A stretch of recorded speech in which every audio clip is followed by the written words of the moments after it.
Right now, we want to take you behind the wheel. Friday is November 1st, which means there are 55 days until Christmas. Boy, it's hard to believe, and it's the first day you can legally use studded tires in the state of Oregon. Tony has more in today's Behind the Wheel. Winter driving is right around the corner, which makes right now the time to sort out your tire situation, starting with the basics. A studless tire, a studded tire. Studless winter tires are made of a soft rubber compound that improves grip in ice and snow. They're a good first step towards traction and get even better when they're studded. The stud in the tire, when you're driving on packed snow and ice, that's really going to bite in. That's where you're going to get your traction. That is maximum traction for just a standard tire. But as you know, life is full of compromise. Studded tires give more grip than standard winter tires, but at the expense of performance. So the metal stud, when you're driving on bare pavement, it does limit your acceleration and your braking. And here in Oregon, you can only run studded tires from the 1st of November to the end of March. If you prefer, you can always take on the worst of winter weather by wrapping your summer tires in chains. This is the most common chain that we sell. We've carried this specific design for years. It's easy to put on and it provides maximum traction. Easy? Did Scott just say easy to put on? Easy is a very relative term when we're talking about traction devices. Our recommendation is practice before you need to do it. Practice in your driveway, practice in your garage, get comfortable with the process of putting your chains on before you're in a position where you need them. Although each style of chain is different, they all have one thing in common.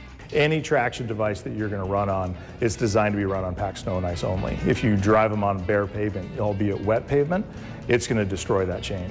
That means depending on the conditions, you could be putting chains on and taking them off repeatedly, sometimes on the same trip. You run the risk of having the chain break and cause damage to your vehicle.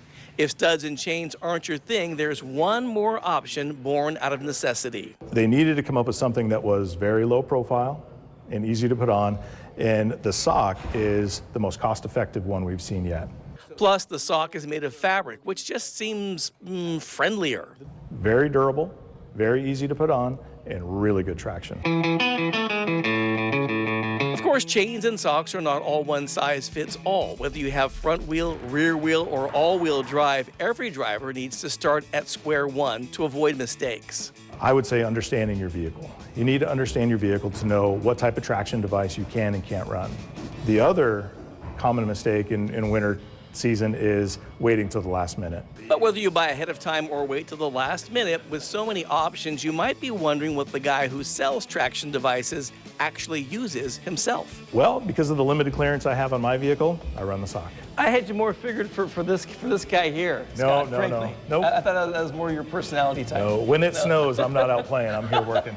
I'm Tony Martinez, Fox 12 Oregon. Such good information. I agree. He brings up a good point, is knowing your vehicle, because not That's all it. cars can take Yeah. chains. And finally, more bald guys on TV. Can we just say? I know. Bald tires, I know. bald guys. That's right. Scott pointed out, though, that there's no shame in not knowing, if you're four-wheel, all-wheel. A lot of people don't. They just get in the car and go. Right. Every day they deal with this all the time. Just drive in, they'll sort it out and get you set up. They will help you. Quick question: how do you get the sock on? It's the same way as like you kind of cinch it over and then you tighten it. Has to be the right size for the the wheel you're putting it on and so forth. But it's much simpler because you don't have like clanky chains and so forth. I see a bumper sticker here: bald guys, not bald tires. Yes, Something yes, like that. yes. T-shirts. We Finally. could create a whole line. Hashtag behind the wheel. I love it. Good information. Thank you, Tony. But I mean, either way, just get them, throw them in the trunk. If you don't use them, take them back. And do it now. Yeah. Okay. Yes, ma'am.